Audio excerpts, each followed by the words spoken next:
Aurobindo pharma Polepally ఎస్ఎస్ఎడ్లో ఉన్నది. అక్కడ వాళ్ళు పొల్యూటెడ్ నీళ్ళు వదులుతున్నారు. ఆ నీళ్లు వదలొద్దు, వదిలితే ఫ్యాక్టరీని కాలబెడతా అని చెప్పి కూడా ఒక స్టేట్మెంట్ ఇవ్వడం జరిగింది. దాని తర్వాత అసెంబ్లీలో కూడా మాట్లాడినాను, పొల్యూషన్ బోర్డు యాక్షన్ తీసుకోవాలని. కానీ ఇప్పటివరకు ఏమి యాక్షన్ తీసుకోలేదు.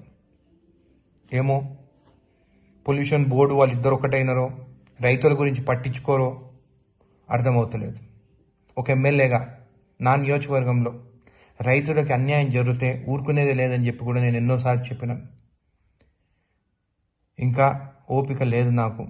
ఇంకా పొల్యూషన్ బోర్డులో కంప్లైంట్ ఇచ్చుకుంటా, స్టేట్మెంట్ ఇచ్చుకుంటా, ఇంకా నాకు ఓపిక లేదు. ఒక్కరోజు టైం ఇస్తున్నా పొల్యూషన్ బోర్డులకి. ఇప్పుడు వీడియోలు కూడా మీకు పంపిస్తాను, నీళ్ళు ఎట్లా వదులుతున్నారో.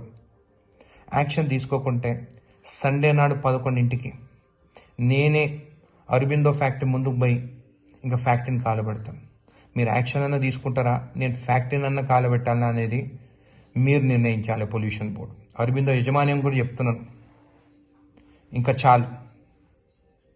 1000 కోట్లు సంపాదిస్తున్నారు, లక్షల కోట్లు సంపాదిస్తున్నారు.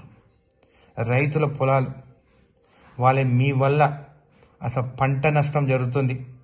అక్కడ ముద్రెడ్డిపల్లి చెరువులో చేపలు కూడా చచ్చిపోతున్నాయి. ఎన్నిసార్లు చెప్పినా కానీ మీరు పట్టించుకుంటలేరు. మీ డెడ్ లైన్ సండే 11 o'clock. నేను వస్తున్నాను మీ ఫ్యాక్టరీ ముందుకి. మీరు ఈ ఒక్కరోజు లోపల సరిదిద్దుకుంటే మంచిది, లేకుంటే కాలబెట్టేది మాత్రం గ్యారంటీ.